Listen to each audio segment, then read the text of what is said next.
Hello, everyone, and welcome. We are excited that so many of you could join us today for our conversation on the intimate animal.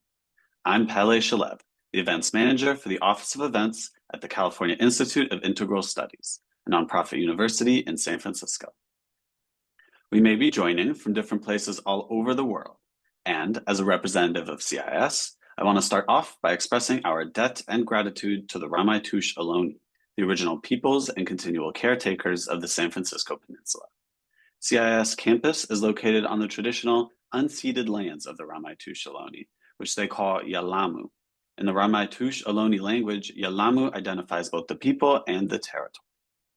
This acknowledgement is only a single small step towards being in deeper connection and relationship with Indigenous tribes and organizations in our community, and does not begin to acknowledge all the native lands, languages, and territories where you are right now, or where you live and work every day.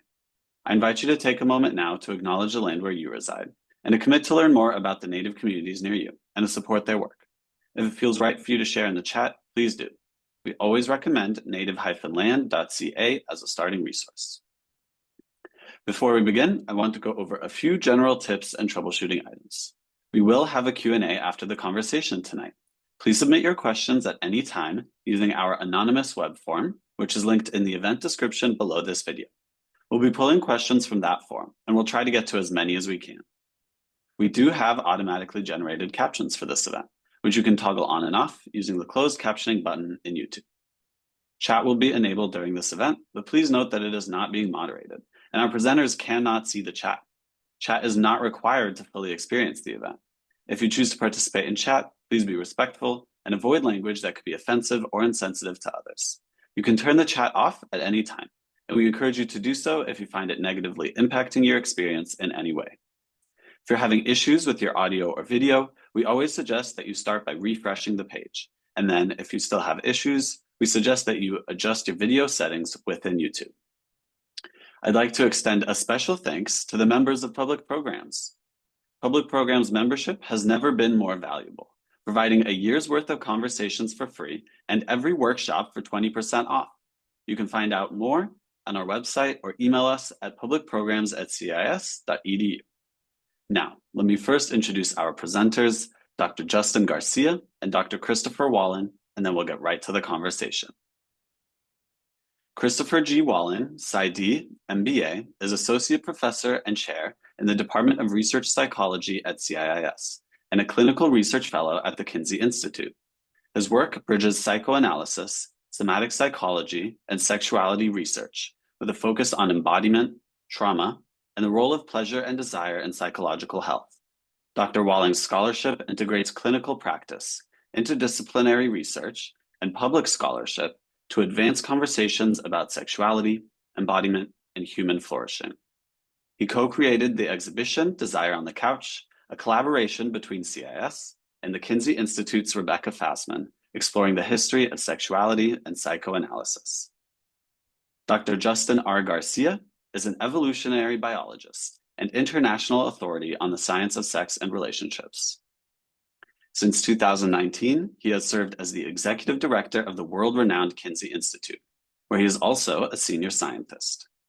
He holds an appointment as the Ruth N. Halls Professor in the College of Arts and Sciences at Indiana University and is a founding co-director of Human Sexuality and Health at the IU School of Medicine. As an award-winning researcher and educator, Dr. Garcia's research has been featured widely in the media and focuses on people's romantic and sexual lives throughout the life course, especially on integrative biopsychosocial models of variation in courtship, intimacy, and sexual behavior.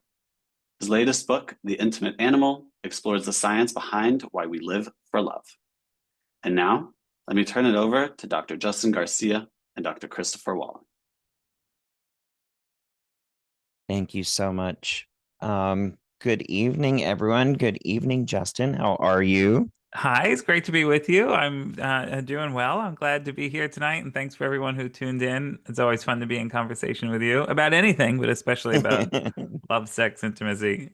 Yeah, it's wonderful. I wanted to say first off how much I've been looking forward to this conversation. I mean, when I read The Intimate Animal, I think what struck me right away is that it's one of those books that makes you pause and reflect on your Mhm. own life while you're reading it. Mhm. And I think as I was moving through preparing for tonight, I just kept thinking about how strange and beautiful it is that human beings organize so much of our lives Mhm. around intimacy. I think you and I share an appreciation of that. Um, and I'm sure you've gotten this question on the road so far in the last few months a lot, but I wanted to begin our conversation by kind of giving the audience a chance to get a sense of like, what made you want to write this book? Maybe we start there. Sure. We have so much to talk about. And so the what when I thought about writing this book, I so most of my writing is academic articles, and I think a lot about the what we call bench to bedside, which is Mhm, in the particularly in the biosciences, when how do you take research and make it accessible, whether that means turning it into innovation, turning it into maybe drugs for treatment, turning it into products that people can use. And for me, when we study issues of sexuality and sex and relationships and intimacy and connection, there's so much in the academic literature, but a lot of it doesn't translate to our real lives. And relationships are so critical to our real lives. So there was a part of me that said, how do we get this research more accessible? And particularly being at the Kinsey Institute, and I know you co-curated a fantastic exhibition with Rebecca, our head curator. And I often think she has an image hanging downstairs of Dr. Kinsey lecturing at UC Berkeley in the 1950s. And I often think of that photo because he's lecturing, and the joke at the time was Kinsey filled the men's gymnasium more than any sporting event did. And there's people up to the totally. rafters. And it reminds me that our institute has always been decidedly public facing. Part of our mission has been how do we take all this research and make it accessible to wider audiences? And especially in the case of sex and relationships, I really worry that in the absence of talking honestly and accurately about it, we create so much mythology around sex and love and connection. And it's so easy to find that mythology everywhere. I mean, because go on, I was just watching something on social media about a half hour ago and thinking this is pretty bonkers. And it's just everywhere. And part of why what I wanted to really do was try to gather my interpretation of the research and help all of us kind of wade through these academic papers and think, how does this apply to my real life? Mhm. Um, Yeah. You begin the book with these like deeply personal stories mhm. about relationships and building a nest. And I'm curious, like when did you first realize that like everyday choices that people make about love and partnership and home were actually these windows into something much bigger about biology and culture and evolution? Yeah, and it's funny, I think there's sort of two layers to that. And one is um as a person, as you know, I'm relatively private as a person, and I Mhm, often don't think about anecdotes or personal stories in my everyday academic writing. And I distinctly remember us being at an event and a colleague of ours talking about like when do you position yourself mhm, in your own work or think about personal stories. In this project, I really thought that it helped bring alive the science when we really said, how does this impact real people? And when I first started thinking about that, I was actually in graduate school and I was interested in the evolution of monogamy. Like, what is social monogamy in primates and, well, in mammals and primates and humans? When our hominin ancestors started practicing what we think was social monogamy. So I was interested in these theoretical questions. And then I remember at the time in the 2000s being on a college campus and saying, how does this jive with what's going on out there? There's movies about one night stands and friends with benefits and hookups, and people were just starting to write about hookup culture and hookup behavior. There was a casual sex literature, largely in public health, but people were mm, not really like sociologists were just starting to write about casual sex. And I had this moment of just thinking, how does this theory like mhm, how does this jive with the world around us? And that mhm, was my entry point of really starting to think about how do we think critically in this academic sense about our relationships and our sex lives and reproduction, but then also all the choice and variation going on in the world, and how do we make sense of that? So that's been a theme I've had in my own thinking for a long time. And in fact, then when we wrote about hookups, I was asking questions about like how people navigate intimacy and hookups. When do they turn into relationships? Do you want something more than is on the surface in these interactions? Uh, and the other was for me, as I was saying earlier, so I'm private, but part of my role at Kinsey, at the Kinsey Institute, means people often share personal stories with me, often deeply personal stories. And I do really try to honor them. And sometimes folks have asked me like, "Oh, do you get bored or do you get annoyed when someone says?" I said, "No, I love it. I think it's an honor." Mm, mm, And how do we really honor those moments that are a window into something that we don't always see in our big data sets, that when we mhm. have a validated measure, there's an important place for that. I will defend a validated measure to the end, but then also how do we also make sense of these anecdotes, these stories, is how people are trying to interpret their own intimate lives. So what I tried to do is mesh all of that together, Mhm.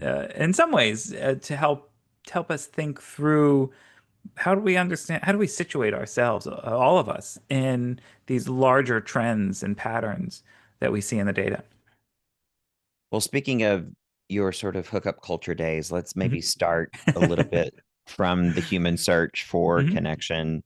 You describe a lot in The Intimate Animal about how singlehood is it's not simply a waiting period before partnership. Mhm. It's Mhm. an important developmental social stage. Mhm. What does research in evolutionary psych or anthropology tell us about why humans spend such a significant portion of our lives unattached? Yeah, it's a great question, and in some ways, what we see today is unprecedented evolutionarily. So we do spend portions of our lives unattached, and I want to take a step back as I answer that, because one part of that is what we see today in terms of patterns of what I would say, like, let's say, I was going to say life history development, and that includes things like puberty and first sex and first birth. And those Mm, patterns are radically different from what we saw generations ago, from what our ancestors experienced. And what I mean by that is in the United States today, average age of menarche and puberty are in the low teens. Some data saying mm, hovering around 12. I think the number is coming down further. Now, hundreds of years ago, thousands of years ago, a lot of estimates by demographers and anthropologists would put menarche, puberty in females close to around 19. So mm, that's a pretty shocking difference of what the body is doing, how the body is maturing and responding to its environment. So what we see today is that age at maturity, and I mean reproductive maturity, not importantly, not psychological maturity, but mhm, we see menarche and puberty lower than ever before. We see age at first birth later than ever before. So we're seeing these unprecedented gaps of period of time where people are figuring out who they are and what they want. Now that always happened, to your question, Chris, was that always happened, that there were these periods that emerging adulthood, late adolescence, early young adulthood, these are periods of experimentation. We figure out the boundaries, the borders of what we are, of who we are, of what we want, particularly sexually, intimately, socially.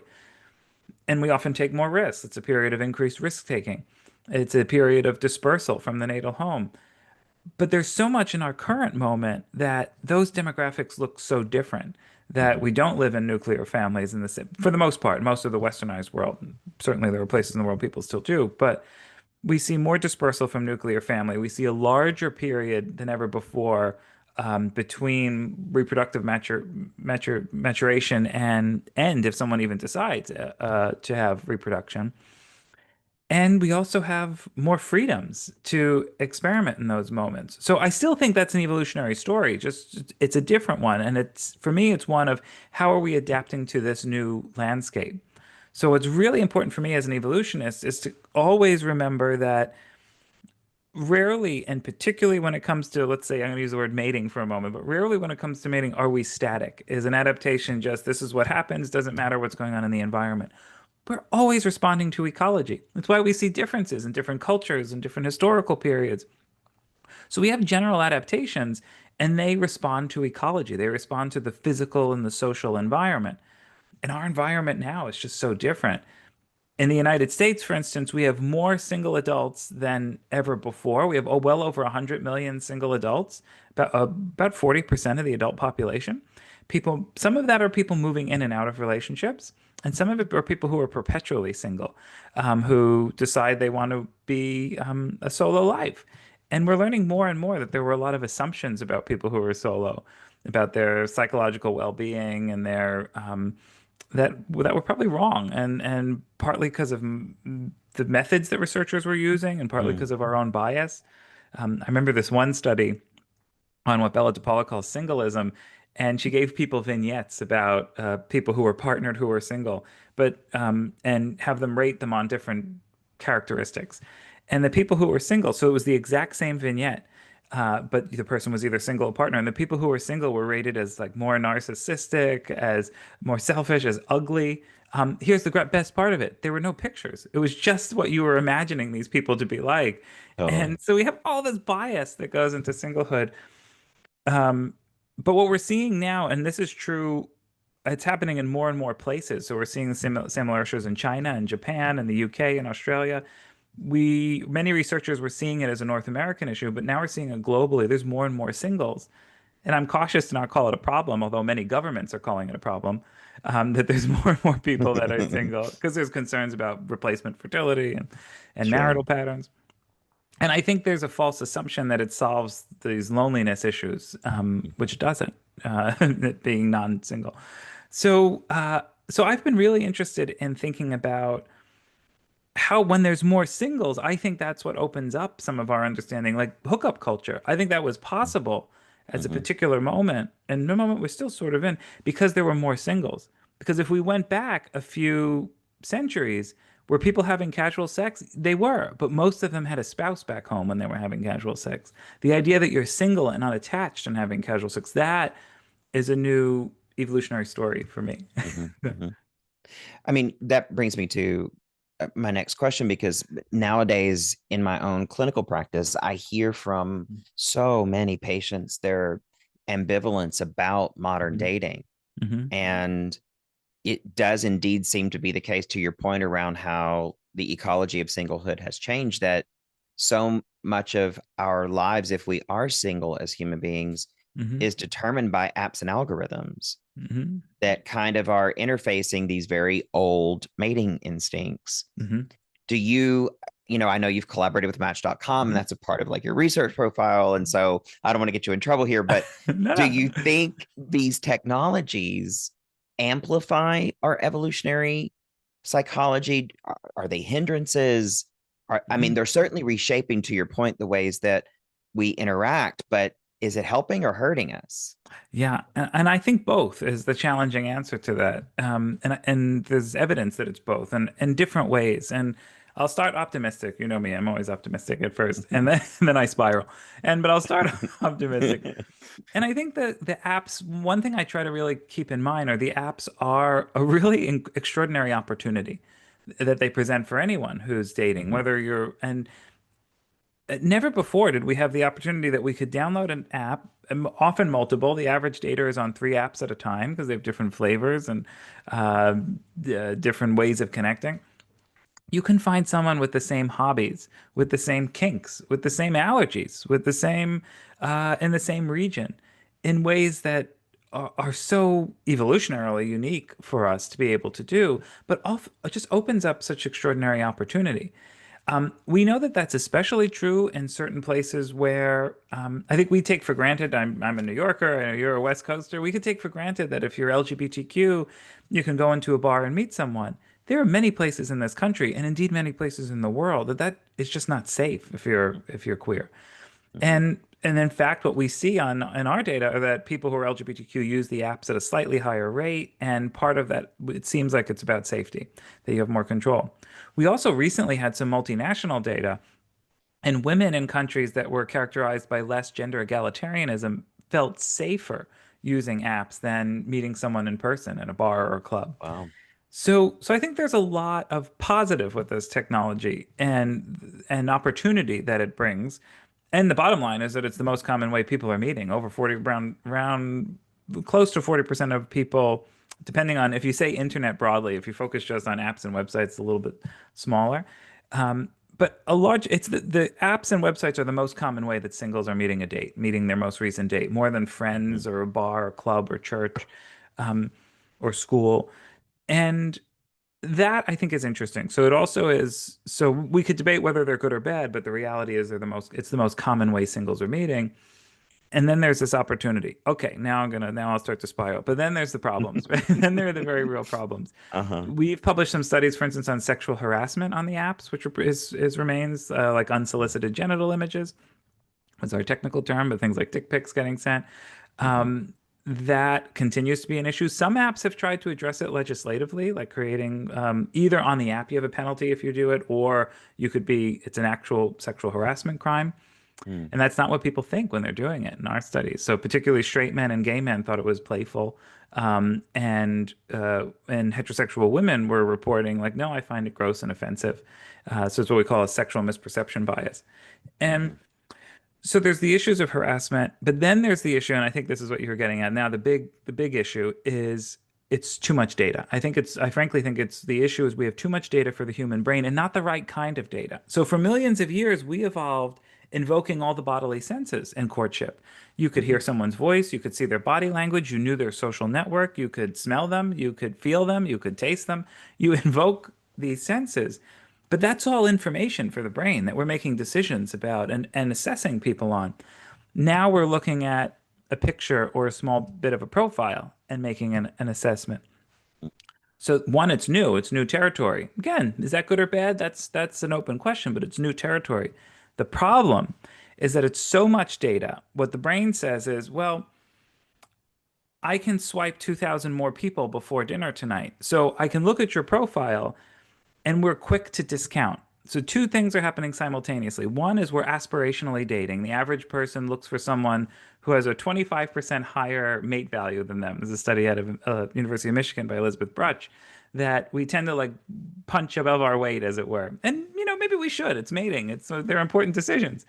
But that's happening. But then we have so many options. We meet someone, or you stumble on a profile of someone, and you go, well, they're interesting.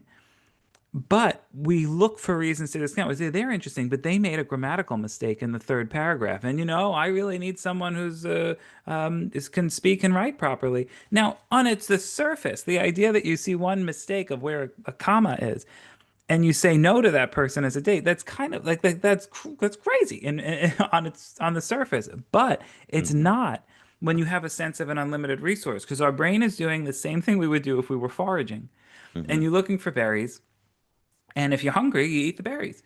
But when you have a sense that you're in this unlimited berry patch and you find one and you go, this one has a bruise, I'm not going to eat that one. And so it gives us this sense that we can just keep swiping and swiping until we find this perfect person, this perfect partner.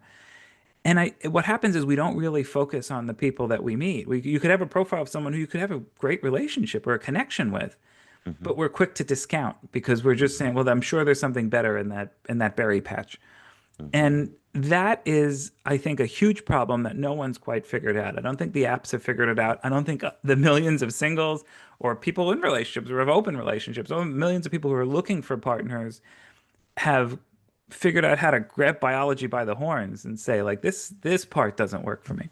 Yeah, I don't even think that we on the clinical side of this equation have even figured out how to best sometimes support people around it, because what I'm noticing in working professionals, for example, in metropolitan areas, my practice is in Los Angeles, is that sometimes people come off the apps only to hire a matchmaker who then essentially is just limiting the selection criteria, that then somehow shifts sort of that overabundance of possibilities equation, which then feels more sort of less complicated, I would say.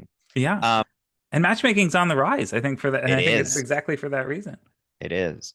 So let's move to going back to your nest metaphor. Let's talk about the forming of that nest and sort of bonding and intimacy itself in the relationship. So you know, in the book, you described a shift that many couples experience around like 2 or 3 years into the relationship, from this like the clinical jargon we use around this is things like, early cathexis or, Mhm. limerence phases of sort of attachment. And then from that intensity, you're talking about something that's like quieter Mhm. and more stable. Why do you think our culture often feels so uncomfortable with Mhm. that transition in years 2 to 3, even though it might signal a deeper bond? Yeah, and it's a period that a lot of people break up when that happens because they're like, well, the spark is gone, and it's like, well, is the but, and then they'll describe the breakup as being so terrible because they love the person so much, but the spark feels gone. It's like, well, Mhm. you could be just moving into this phase that you want to, Totally. sit on the couch. It's at some point you have to be able to sit on the couch long enough without making out, but you can make it through a movie, and that comes with that So feeling, true. right, comfortable So true. and that's deeply evolutionary, I think. I think it's adaptive that we can have bonds, that we have this sense of passion, this limerence, but then also someone that you feel the safety with, that you can navigate the world, that you can navigate uncertainty, that you build that sense of trust. Part of what we're experiencing in that 18 to 36 months into a relationship is that trust is deepening. Early Mhm. on, you're still learning a lot about someone. You're still figuring out, how are they going to respond if I screw up, if they screw up, if the world is uncertain, Mhm. when there's a pandemic, like how do we get through these moments?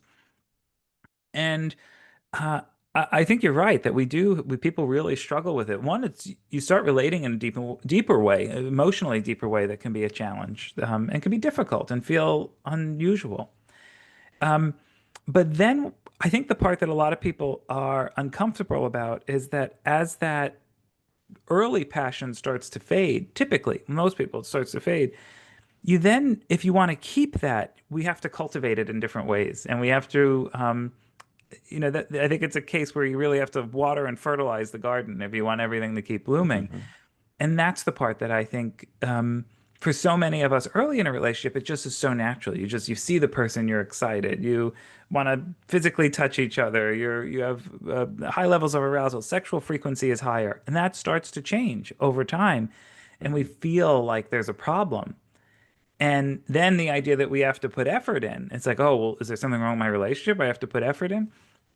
And it's in fact our studies of long-term passion. We did these with my colleague David Frederick at Chapman University, Mhm. close to you.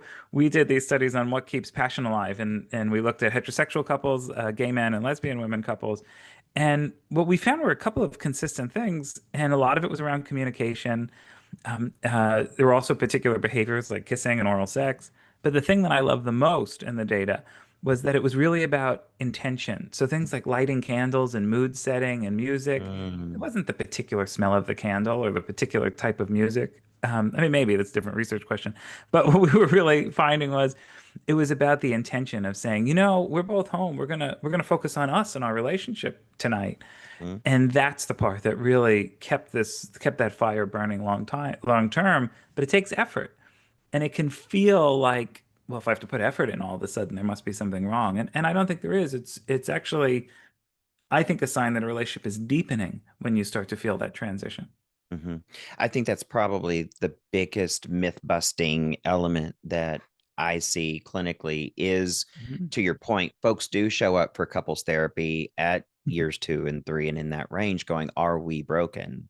Mhm. Without realizing, like, no, it's just time to actually do some work. Yeah. Um, that's it. So your research Mhm. suggests that, sustaining intimacy over time is less about novelty alone. I mean, a lot of folks think, oh, novelty, novelty, novelty, like we've got to find toys and do all these interesting things. And you've discovered it seems that it's more about communication and like emotional connection. Mhm. So, was there a moment in your own research career where you were like, oh, this isn't actually about sexual technique? This is actually a story about relational intimacy. Yeah, and it's a good question. I don't remember the moment, but I remember we were doing a series of studies on the role of sex in different relationship contexts, whether you're single, whether you're in a short-term relationship, in a long-term relationship, and thinking a lot about these questions of what were people getting, like what was the meaning of sex? What do they want from the sex that they were having in different relationships at different point? And as we were doing these different kinds of studies, interviews and questionnaires, and looking at sexual satisfaction and relationship satisfaction, I think we started to, and I say we because there was a whole research team of a group Hmm. of us looking at these studies and realizing there was something about the connection and the relationships that were shaping the meaning we were putting around sex and also how it was the satisfaction we were getting out of it. So Hmm. and it's not a great answer to your question. I'm sorry, It's okay. but like what I'm as we started to tear it open, and really when I mean by that is thinking about like what does sex do? What does sex do in early in a relationship? Well, we know early in a relationship it can give you a sense of are we passionate? Do we have this notion of chemistry? In fact, in one of our studies, we found that close to 90% of people today say that chemistry is really important for a relationship. But there's this assumption then that it's spontaneous, that chemistry is Hmm. just there and that you can't cultivate it. And Mm. I think our realization was that particularly for long-term relationships, you have to keep cultivating. You have to have moments that you carve out for the relationship. And for me, the aha moment there was when I really started to think of every relationship has three entities. There's me, there's you, and there's us. And when we Hmm. can cultivate, there are times I need to focus on me, there are times you need to focus on you, there are times we need to focus on us. And that was for me this moment of saying, okay, if we think of these different balls we're juggling, and then can say, what are we doing for the relationship? And maybe it's novelty. Novelty does help in a lot of ways. Maybe it's just, we need 20 minutes every morning over coffee where we talk. Maybe the novelty is not jumping out of a plane together. The novelty is let's have a real conversation where I learn something from you, not just how was the weather? How was work? What'd you have for lunch? Now, those are fine filler conversations to have, but where are we really having, when was the last time you turned to your partner and said, what do you think your purpose is? And like, where are we really having conversations? These are conversations you and I Totally. have, but like, when are we having moments that conversation, it's not just talking, but you're really trying to Mm. open up and learn from each other. That was the moment for me when I thought, okay, we've got to cultivate this us, and it's not just about sharing words. It's about experience and moments and taking a walk at night together or having coffee moment together or a ritual that Hmm. in some ways rituals aren't about novelty, it's about consistency, That's but right. having something that you really honor the relationship Hmm. is so critical. Hmm. So let's start to play a little bit with how we might expand, I think, Mm-hmm. folks' conceptualization of the nest, of sort of Hmm. even the relationship. I think, Yeah.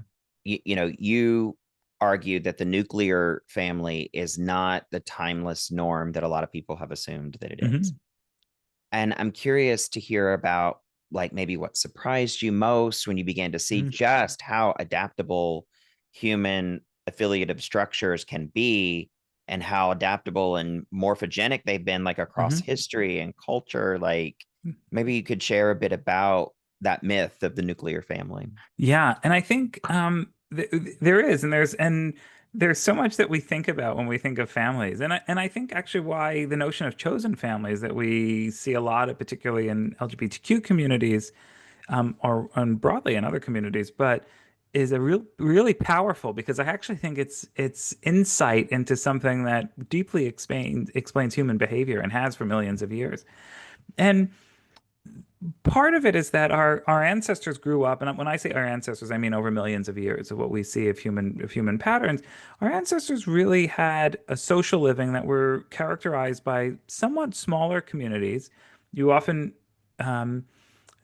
were aware of who was in your community, maybe around 150 people. Some anthropologists have argued, but there's also this argument that anthropologists say that it takes a couple to raise a child, it takes a family to raise a couple, it takes a village to raise a family. And it's this Hmm. reminder that we're nested in these layers of, and we could dissect what a couple means too. We can get there in a minute, but just in general, it's this reminder that there's this nesting of social layers that we've lived in that have characterized human evolution. Now, the family piece has looked different in different times and in different places. But one thing I will say, I'll start at the end. I'm going to answer this backwards at first. The thing that's Sure, so sure. interesting about our modern moment is that we really have separated from almost any notion of a nuclear family. So you're right that they have looked radically different in different places in the world. But what we see today is something that is more isolated from family, particularly in the West, Mm, particularly in what we call weird cultures, Western, educated, industrial, rich, and developed, than anything we see in the historical, anthropological, evolutionary literature. mhm, And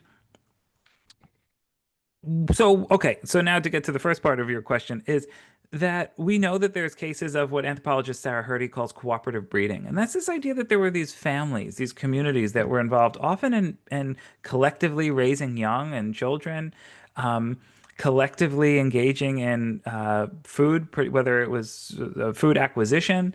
We know, and there's so many things in there about myths. So we know, for instance, that historically women did more gathering. This idea, there was long been this idea that men did more hunting and meat acquisition. But in fact, we know that the gathering was much more important. It produced more calories. It was more important for survival. It was more important. mm, So there's all sorts of interesting things about gender and about the sex differences and gender differences that are in those evolutionary stories that are also important to me. But when we think of the family units, we also start to see very quickly that this idea of family, of a nest, of a collection of people, was important for survival and for mhm, thriving. If we want to use the note now evolutionists typically aren't too interested in thriving. Well, I shouldn't say they're not interested. It's not the level of analysis we do in evolution. We focus more on survival and reproduction. But we have the capacity to thrive, and particularly in our relationships. And when we I've seen look you at do that, it. exactly, yeah, exactly. And so much of that is about having the emotional resources, the human capital around us to Mhm, allow for that to be possible. And there's so many great examples of how relationships are structured differently. So yes, we have this pattern of social monogamy, of forming a relationship, often with one person at a time, but there are plenty of places where we see polygyny, or we see men that take multiple wives.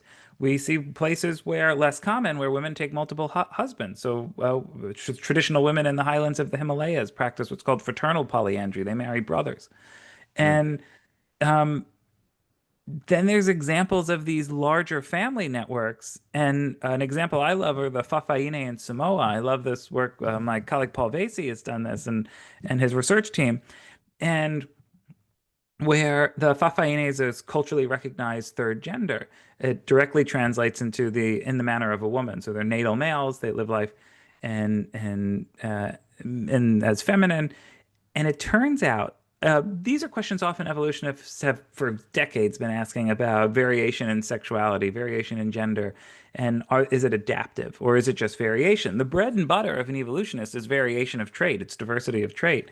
It's one of the things for me. As you know, I started my career in a gender studies department, and I always thought people would often say like, "Well, how do you think about evolution and feminist and queer theory?" And what I wrote about for the early part of my career was, well, you're often actually asking the same thing. You're asking about variation and totally, diversity of trait. They're totally. not as antagonistic as we might think. And so, in this case of what Paul's work found with the Fa'afafine was that family units that had a Fa'afafine had better reproductive and survival outcomes. And you go, well, how? How is that possible? You have this non-reproductive kind of queer auntie in your family. Because having that Fa'afafine meant that you had another caretaker. You were expanding the family. And there's dozens of examples like that across the academic literature that are kind of buried in these silos of academic particular areas or methods. But when we start to pull it together, we realize, oh, here's a story about social connection, about family units, about it taking a village to really see positive outcomes in terms of survival, reproduction, and I think thriving. I mean, we are through and through a social primate, and we need that sociality to develop to make it to weather the world. And for me, those romantic relations are at the core of that. That they're important centers of those social networks. So let's talk a bit about sort of the overall life cycle then of some of those networks and those relationships themselves. Like Mhm. your book talks a lot about how pregnancy and parenting and shifting roles all Mhm. reshape intimacy. And I think when we take a step back and look at the full arc of Mhm. our relational lives, from meeting and bonding and nesting and maybe raising children, maybe not, sometimes betrayal, sometimes separation, you Mhm. know, what does this life cycle reveal about the pressures that shape intimacy for us? What have you learned? Yeah. And I like the life cycle frame as we can think about when we're starting out, when we're single, when we're searching for a partner, we're trying to maintain a partnership. And I think that there's a lot we can learn. And in some cases, it's that there are similar patterns. And a lot of it, one of the things we find in our study of singles, or we ask people, what's the most common thing you're looking for in a partner? What's the most important thing? I shouldn't say common, the most important thing you're looking for in a partner. And yeah, attraction is important, and humor is important, and intelligence is important. But the number one thing singles in our data set, North American singles, are looking for is someone they can trust and confide in. And I think, and no gender difference in our data Mm, on that as being the most important. And I think that issue, this idea of someone you can trust and confide in, you can rely on. I mean, we talk a lot about vulnerability when we talk about couples, and I think clinically people talk about vulnerability. At its mhm, core, it's this idea, can I trust and rely on you? And when things get tough. And for me, so much of pair bond relationships, their evolutionary story, are about it is about finding someone to weather the storms of life with, finding someone to navigate uncertainty with. And when we think of this big life cycle of these different moments, so many of the pressure points that relationships have are really at its core about this question of trust. Can I trust you? Can I rely on you in this moment? I'm pregnant and I feel vulnerable. Can I rely on you to be there, to stay truthful, to stay honest, to be by my side? I have sickness. Can I trust you? Can I rely on you? I'm getting old. Can I trust and rely on you?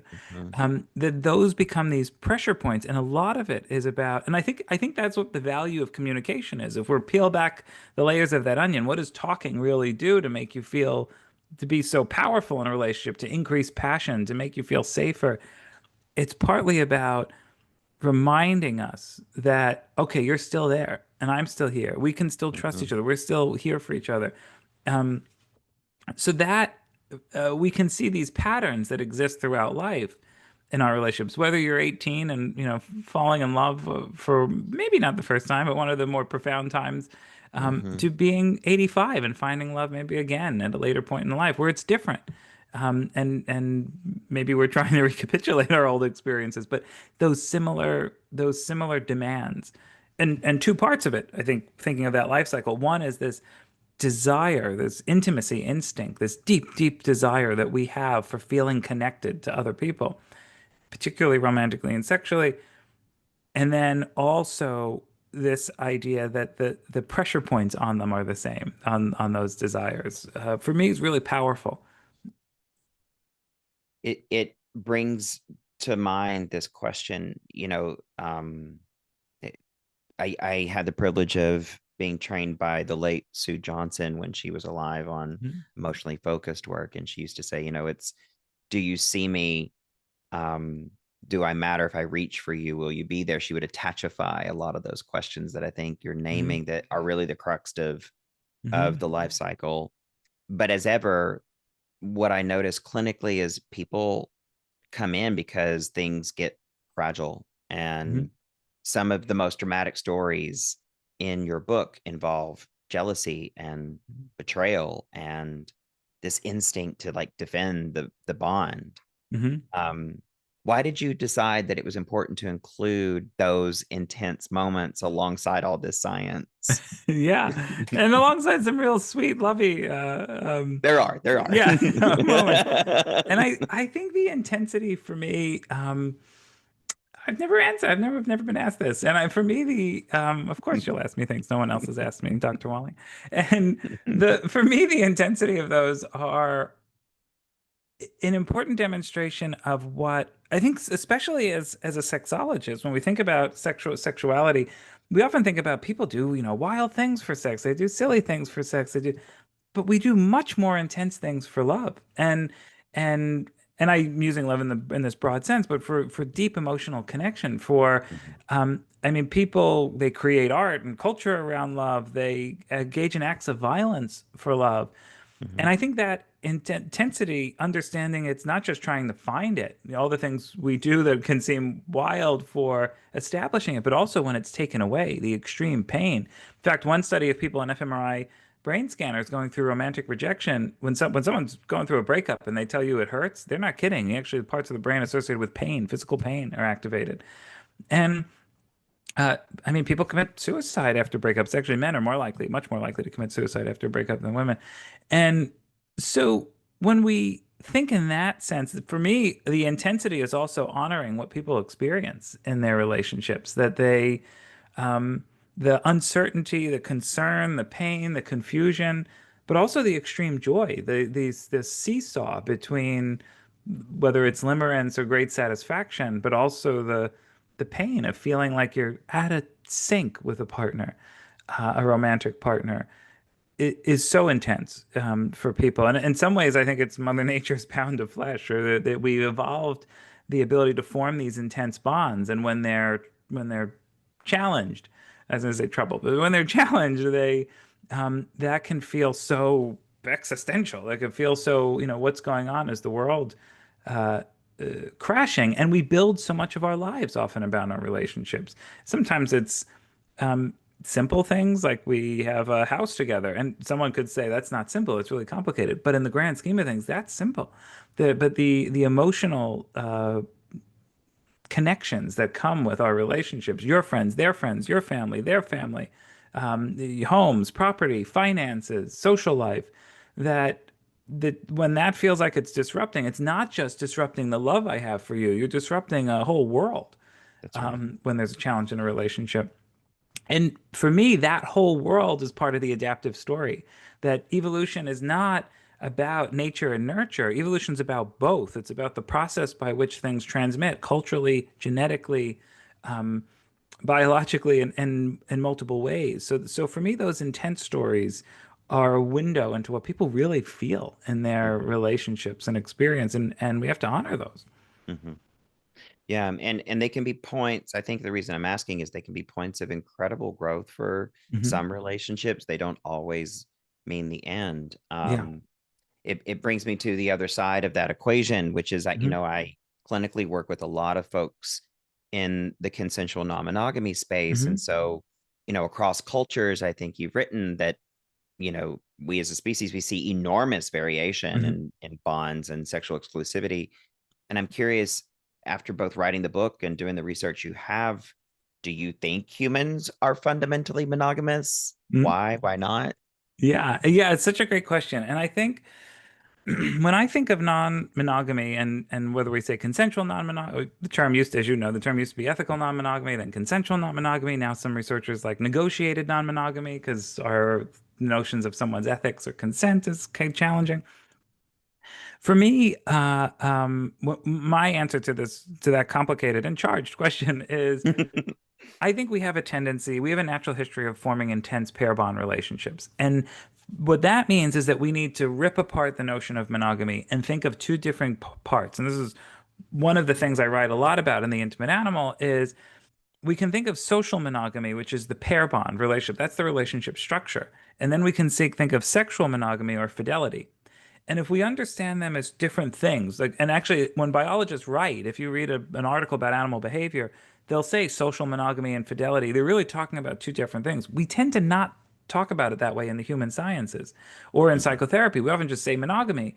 And it's like, well, Mhm. what are we really talking about when we say that? So I think we have this tendency for a relationship structure, which is social monogamy, often intensely loving one person at a time. But I'm going to put a pin in that because there's more to say about that.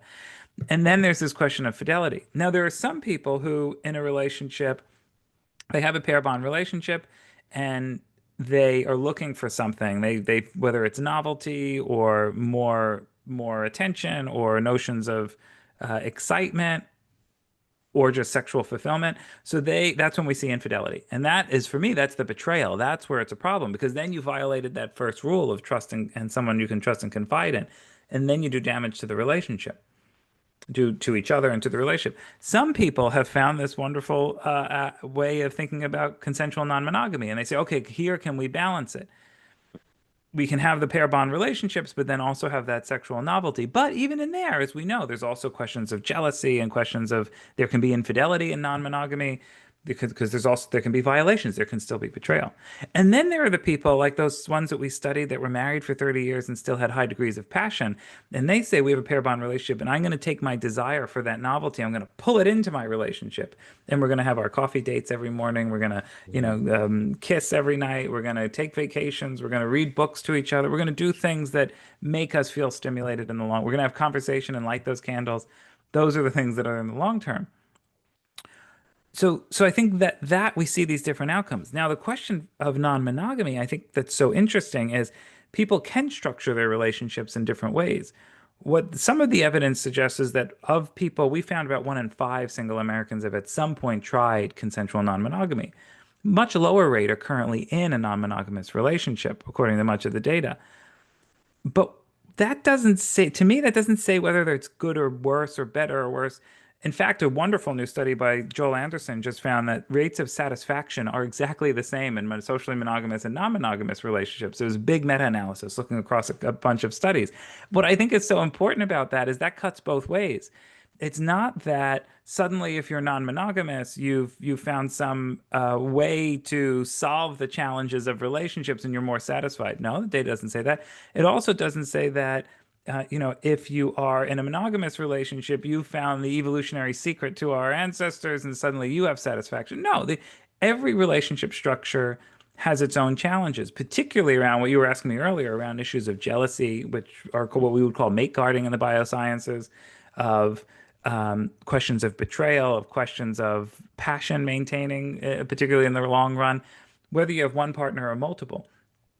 At its core, I think that even in non-monogamous relationships, we still see patterns of social monogamy. We see patterns of a pair bond being important.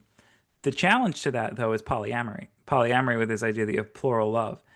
And what I've really come to think is that in polyamory, and when we think of the numbers and what we see happening, the people who practice polyamory and are satisfied with it in their relationships, they've found ways to hold multiple pair bonds at once.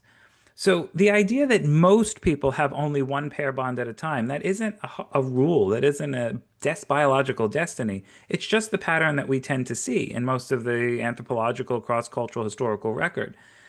Holding two comes with different challenges. Again, not better or worse, just different kinds of challenges of how do you balance those 2 or 3 or 4 relationships? What do you want from those different relationships? Are you trying to they get the same thing? Now we can learn something in cases of like societies where men are polygamists. There are often rules around if you buy your one spouse a watch, you have to buy them all a watch. If you spend one night, you then have to spend another night.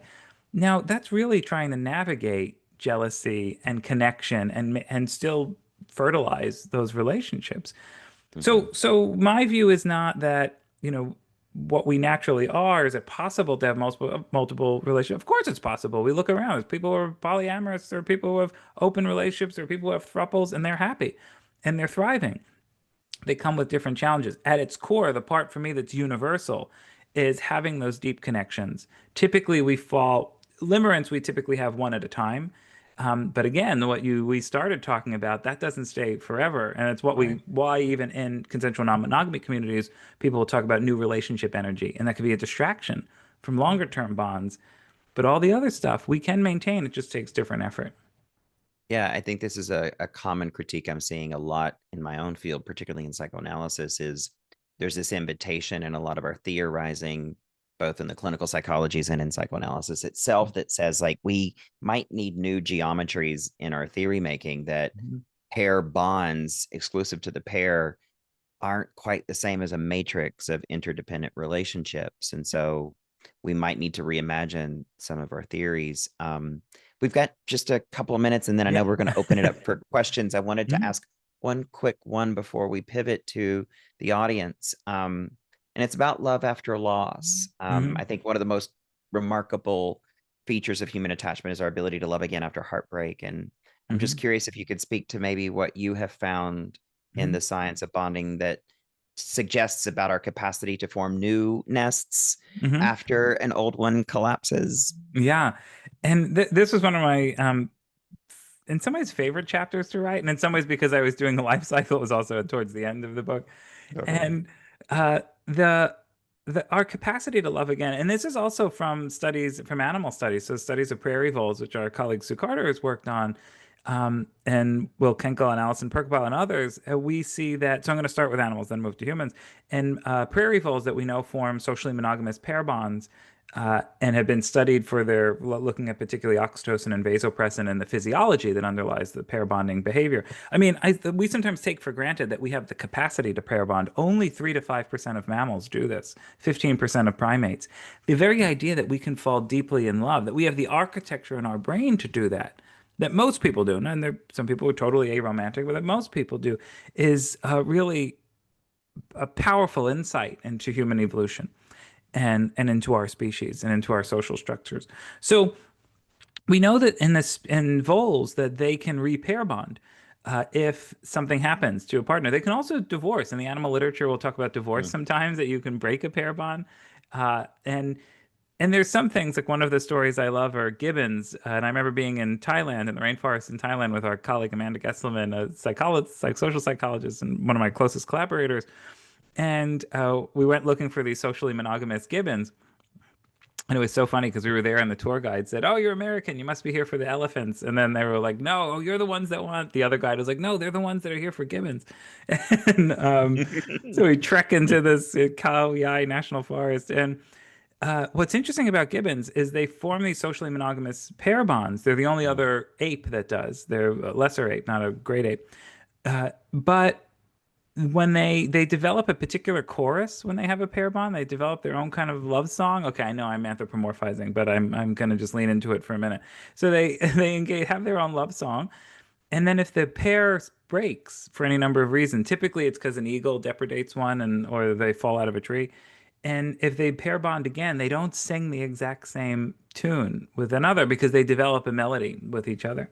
So the I think that's so there's so many insights from the natural world uh about these bonds that we have the capacity, that our animal cousins have the capacity. Okay, now really to your question about when we sorry, I was circling around. We have the capacity to love again, and I think that's so important that we can form deep bonds with people. Now, I'm convinced, we're actually doing a study on this now. I'm convinced that if we ever love, it stays with us in a way. And at first, I was thinking of it as scars on the mind, and I thought that's really not, maybe that's not the right way. Mm, But mm, it is, I think that love relationships stay with us. And sometimes that's a problem because sometimes we'll say, "Why did you look up your ex on Facebook from, 10 years ago?" And I think when we put on our cap and say, "Well, love stays with us," it's a mhm, different way to appreciate that. Are you looking them mhm, up because you're still in love with them? Or are you looking them up because you're curious and because they stay with you? They're an attachment figure. They were an attachment in your life, and you don't never fully shake that. I think that's for me. It was a different reframe of how we think about if we've ever had these intense bonds. And we see that when people do it again, that sometimes we look for someone who's exactly the same, and sometimes we look for something new because there's two things that happen. Often, when we're finding relationships again, we're older, so we're at a different point in our life. So it can be hard, and the academic literature has really struggled with this. How do you say, okay, I'm looking for my second great love of my life and I'm 65. Is what I want now because I've already loved, or is it because I'm 65, not 25? And so there are kind of two things going on. And often as we get older, we look for different things in our relationships, particularly more focus on companionship, particularly more focus on someone who not necessarily to experience so many new things about life with, but to enjoy life in different ways with. Because often you've had experiences when you're later in life. So I think one, the capacity piece is important for me. But then let's get down to brass tacks. I think then for me, there's also this question of, and I keep saying for me because I know because you're training as a clinician, I'm thinking mhm, what I'm mhm, being cautious mhm, that I'm not giving clinical mhm. advice. Explain my tick of why I Smart. keep saying that. Yeah, and Mhm, and that that we as we get older, we also want to be cautious about not wanting the exact same things in a relationships because what can happen is we can say, I'm trying to repeat a relationship, but but you can't because you're not the same person you were in your last relationship, and you'll never meet someone who's exactly the same. And that's the part I think that is so challenging for people loving again is this, how do you imagine a new course? Because we could take the pieces that we love. Like I really like that my partner made breakfast every morning, or they were a good cook. And how do I find someone who's a good cook again? But really appreciating that each relationship brings its own expansion of self, its own window Mhm. into the world, its own joys. How do we think of that in entirely new ways with new partners? And sometimes, because people do stay with us as attachment figures, we can feel like we're cheating on someone who's not even there. And that's a real thing. I mean, maybe your partner is deceased, maybe you broke up, but you still feel like you need to honor them in ways, or how does this relationship fit into what they expected of you? And that could be a challenge. That's where we get into, I think, the clinical space of trying to work through that. I think the part of breakups that we don't appreciate enough that impacts loving again is that relationship dissolution is grief. It is bereavement. And if we can have more kindness to ourselves and those around us, more compassion for appreciating that, for those that do love again, we can also then say, okay, you're looking for the pleasures of love, but you're also doing it in the shadow of grief, even if it's many years later, even if it was a small grief, even if there was joy that came with your breakup. There, Mother Nature takes that pound of flesh when a relationship ends. So I'm noticing some questions are starting to come Yeah. in from the audience. Before I transition to that, I just have one sort of closing reflective moment that I wanted to ask you. And that's like, Mhm.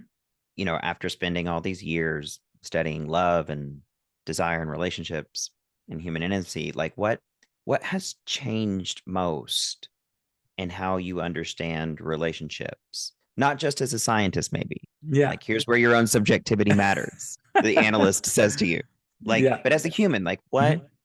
what has changed in how you understand relationships? Yeah, I think I have a much deeper appreciation, but also respect for the influence that relationships have in our lives. And what I mean by that is we could do all these studies about what we're looking for, what we experience when we break up, how to cultivate passion, and that's telling.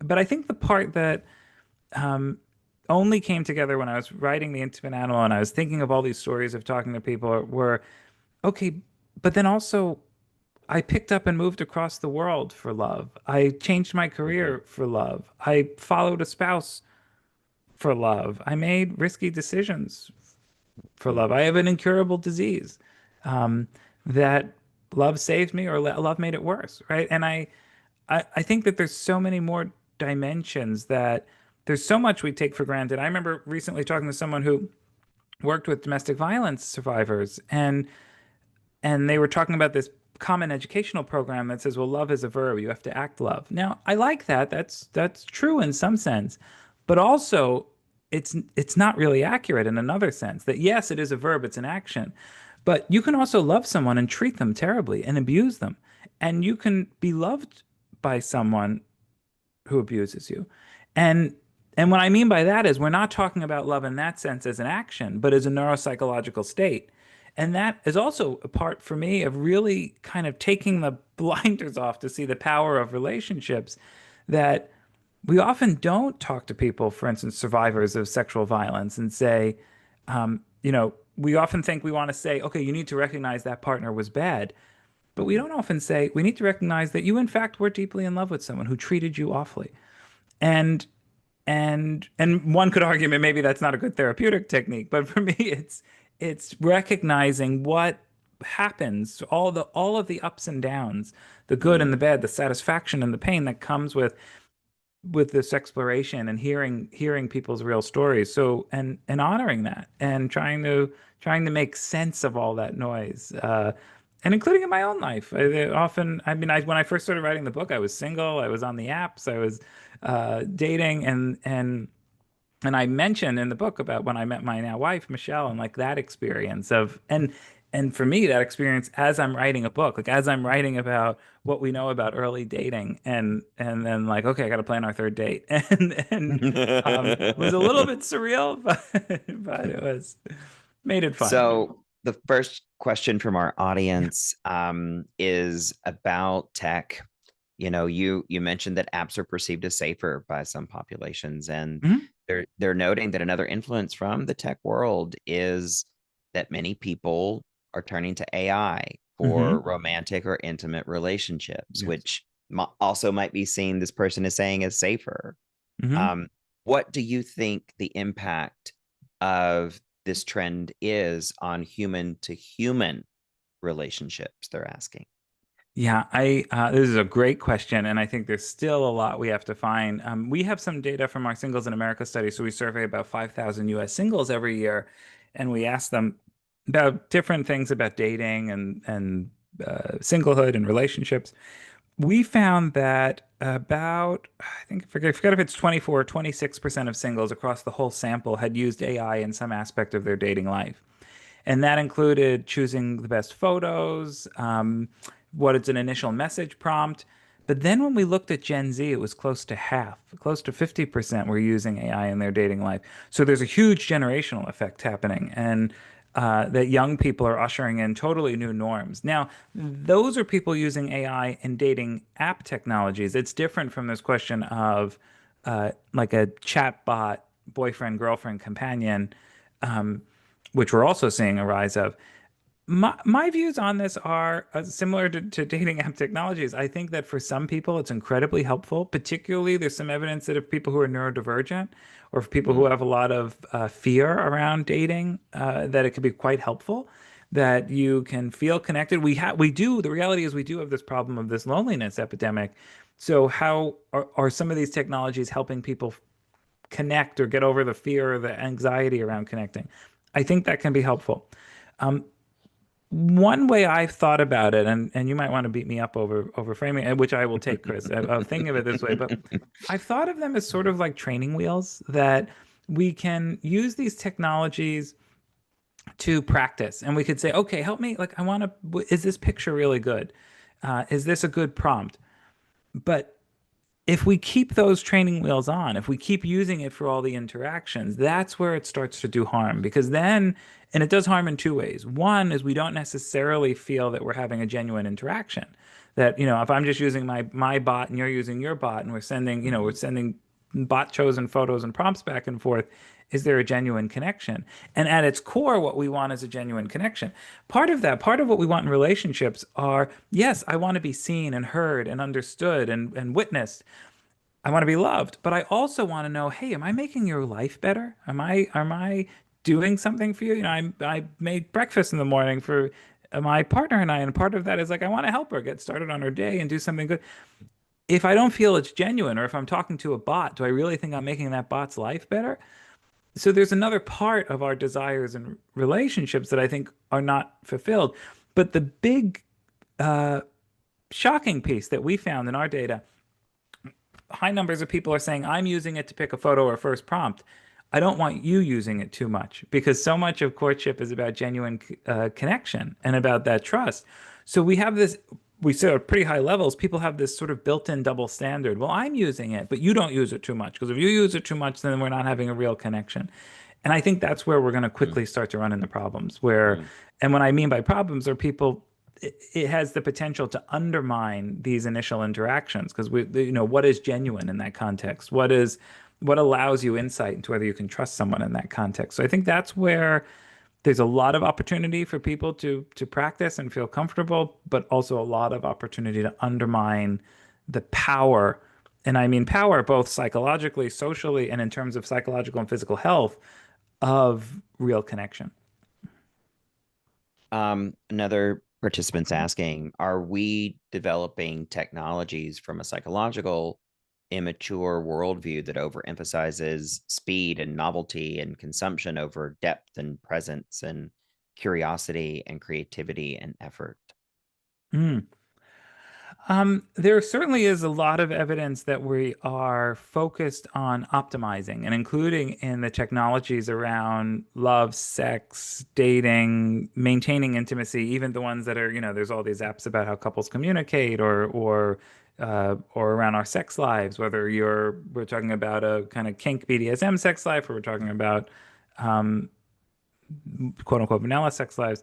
So I think the challenge is that there's not a lot of evidence that optimizing our romantic and sexual life brings us more satisfaction or well-being or joy. So I think I'm cautious about those attempts. But the other thing, and I that this question brings up for me that's really interesting and a challenge is we have some other data. It wasn't our single study, it was a different study we did that we found that about 80% of Gen Z want love. They hope to have love in their life at some point. But 45% said that they don't think they're ready for it. And when I think about this question of these technologies and this, the question of a mature worldview, um, I, it also makes me think about this idea that, well, also, do we have a view that we need to work on ourselves? And I think this is something particularly for psychologists I want us to really think about is 45% of young people are saying that they don't think they're ready to find a connection. That, are they leaning into this idea of self-actualization too heavily, of this idea that they need to work on themselves? And if that's the case, does it mean that there's this sense that ready is that it's a linear process, that you just, go work on yourself in isolation in the corner, and then one day you're going to show Right. up and you're ready, and then, oh wow, you're ready now. It's like, I wasn't ready yesterday. I'm ready today. I might not be ready tomorrow. And that's not always a linear process. Now, okay, sometimes you have real things you need to work on. Of course, there are sometimes very serious issues that people do need to work on, often with a clinician or a therapist about being prepared to connect and be intimate and to date. But I don't think 45% of the population are in a place that they're not ready to get on an app or not ready to date or not ready to go meet someone for a coffee or a water or whatever it is. That I actually think that that's a signal of a more concerning trend that that we have this idea that just like optimizing with technologies, we have this idea that I got to go work on myself. I have to be optimized. I have to be perfect before I can enter the dating market. And you, all my potential dates out there, you have to be perfect before we go on the dating market. And we forget that relationships can be a container to make mistakes, and not the only container, but a container to make mistakes and learn about ourselves and explore the world. And in the best case, it's with someone you can trust and confide in who's there to catch you when you make those mistakes. And I worry that we're discounting that. Too many young people in particular are just um, avoiding that. There's a secondary question from that Yeah. same person who says, what incentive structures do you imagine need to be put in place to encourage the design of social technologies that would prioritize human flourishing rather than attention capture? Oh gosh, that's a good question. That's a $1 billion question. If we Uh-huh. could figure that out, Uh-huh. we have to develop it.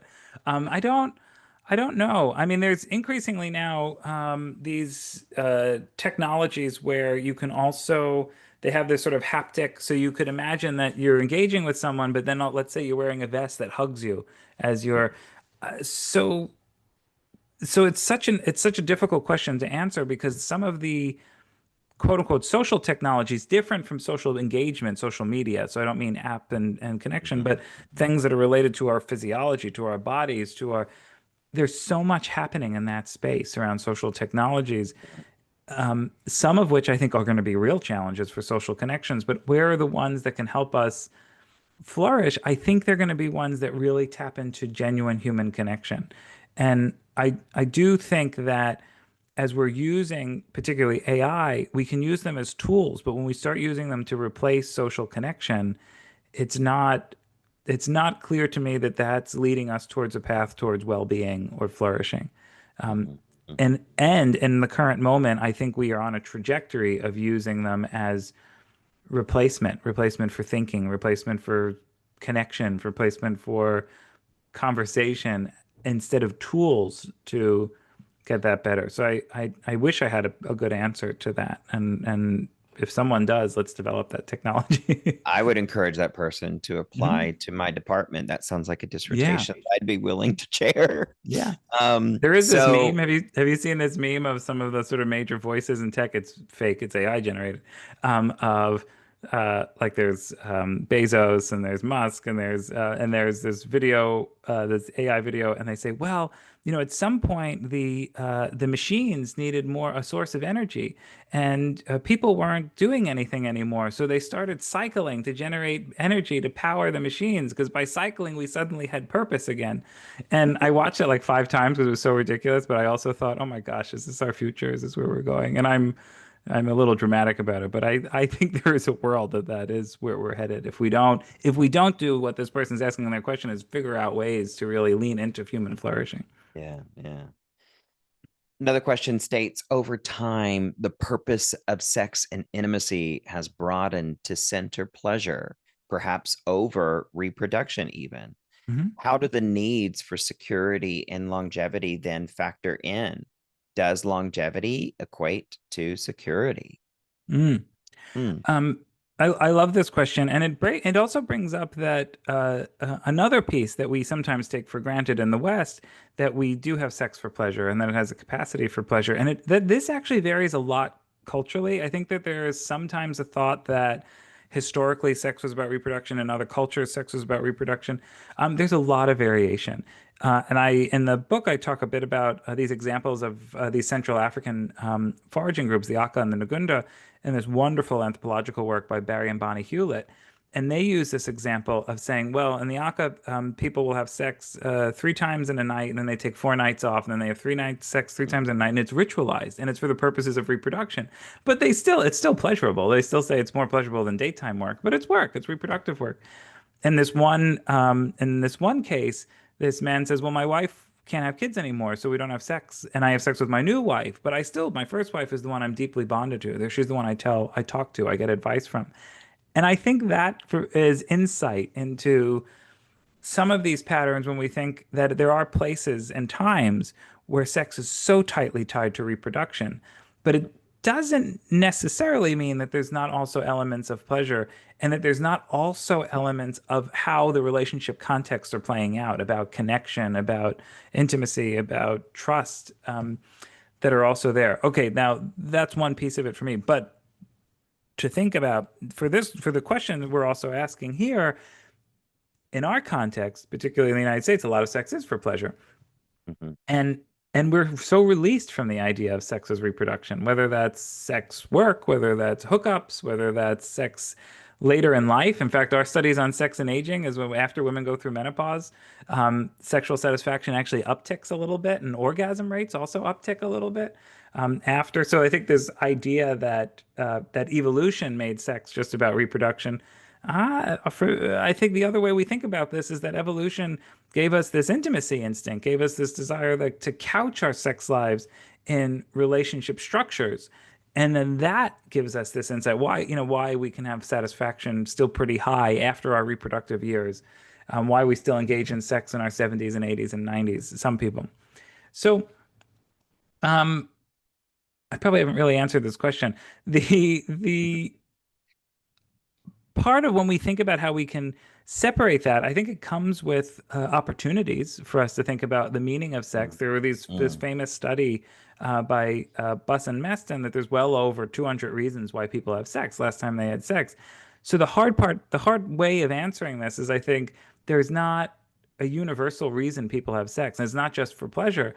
There are still a lot of people in our country that have sex for reproduction. There are a lot of people that have it for pleasure. There are some that had sex last night because they hated their partner, some because they love their partner, some because they're going to travel for a week, some because they just got back from traveling for a week. mm, So there's so much diversity in our motivations for experiencing sex. We have the capacity to have pleasure with it. We have the capacity to make meaning around it. We have the capacity to also attribute work, attribute for it. mhm. That that's the part that to me is so magical, really, that Right.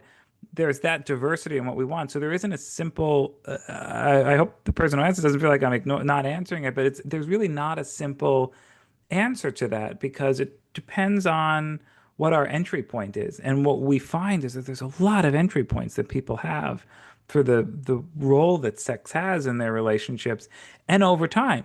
So Sex, yes, sex can be about pleasure when you're young, but there might also come a point that that pleasure also is tied to a reproductive motive.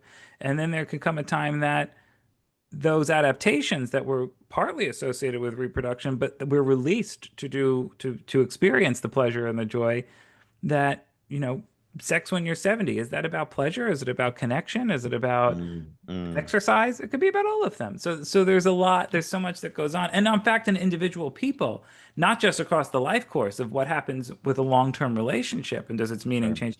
Its meaning can change in individuals from day to day and week to week. So maybe last week my sex was about trying to make a baby, and maybe this week it's about I want to feel young again, and maybe tomorrow it's about my hip doesn't bother me anymore. So there's okay, I'm rambling now, but the point being that It's okay. there's a lot of diversity there. Yeah, I think that links back to one of, Dr. Kinsey's findings in Mhm. his early work in, the 50s was people were shocked back then to discover that people weren't having sex just Yeah. for Hmm. reproductive motivations. Yeah. I like this next question. I'm curious where you'll go with it because Mhm. it's in my neck of the woods a bit. This person states, quote, intimacy can be experienced in any human connection, ranging from friendships to therapist-client relationships as people have their intimacy needs met in non-sexual, non-romantic relationships, does that then reduce the need for intimacy in sex? I love this question. Me too. I would say on the data side, we know very little about whether or not filling your cup in one domain means you still need or want it in another. I think that we do know that the intimacy desire, the to feel connected, to feel heard and seen and connected to others, you can get that in a lot of different places. And maybe that is whether like best friends or family or lovers or therapists. And I think we have a tendency to think, particularly back to social technologies, there we can go online and have so many connections. Many of us have hundreds, thousands of connections in social media, but that isn't necessarily intimacy because intimacy, as I wrote about it and thought about it, is the depth of those connections. And I think that in many ways is Mm, at the crux of these issues around loneliness and connection. We are more connected as a species than ever before in our evolutionary history. In millions of years, we're more connected. But what is the quality of those connections? Do I think I can go on social media and find someone to take me to the hospital tonight? Is there someone there who can make me totally. dinner tomorrow? Is there someone there I could talk to because I'm really depressed? And often no. And so it's those quality, the depth of those relationships. So if you don't have a romantic partner, but you have family or you have friends, and not really prioritizing one over the other, I don't think there is a hierarchy of those. I think yes, you can feel that sense of connection, that what some psychologists call the need to belong, to feel that you belong to something socially. You can get that. That particular mix of romantic sexual intimacy, I don't think we find that in friends and family. There is something unique that we know about romantic and sexual relationships that um, that I don't think we can fill that cup in those other places. That Mm, doesn't mean though that you can't be happy. I mean, there's plenty of people who are single and very deeply happy with their social relationships and their friendships. So it's not a, I say that not as a moral statement about whether it's good or bad, sure. but there is something unique about romantic bonds in particular that's different. Uh, and we know that people seem to be motivated for often throughout the adult life course. So to finish Mhm. our conversation, I think for tonight, I want to go back to the intimate animal. Mhm. Um, if someone walks away after reading The Intimate Animal thinking that the book is only about sex or only about relationships, Mhm. what deeper question do Mhm. you hope they're actually wrestling with? Oh, thank you. I really hope part of the reason I wrote The Intimate Animal was really thinking about what makes us human and the role of love and sex and connection in that story. And even if it's the absence of love, even if it's the absence of sex, that how we wrangle with that in our lives. One of my good friends and colleagues is a leading expert on asexuality, and so much of our own data is about how people navigate their social life. And how they navigate, well, they want a partner, but they don't necessarily want to be sexually active. And maybe they then engage in compulsory sex because they want a social connection. So no, it's not about prioritizing, or it's not a story. I think evolution is not a story about what we should be doing or ought to be doing romantically, sexually, or how relationship structures should be formed. Rather, it's about how do we all navigate that from where we are, from all the great diversity and what we want. How do Mm. we navigate love and sex and connection? And that is a story of what it means to be human across time and place. And my hope is that when someone reads The Intimate Animal, that we can see where do we situate ourselves in that grand story, that grand evolutionary story of our pursuit of love and sex and connection, and the highs that come with it and the lows that come with it. And that if we arm ourselves with a little bit of evidence, whether it's here or whether it's anywhere, I mean, in many ways, for me, this is an invitation also to just start thinking about the science and the research. If we arm ourselves with more knowledge, can we spend more time in the fun and the exciting and the pleasurable parts Mm. of love and sex, and less time in the worried, concern, lost parts, to curate through all that noise? So that's my big hope.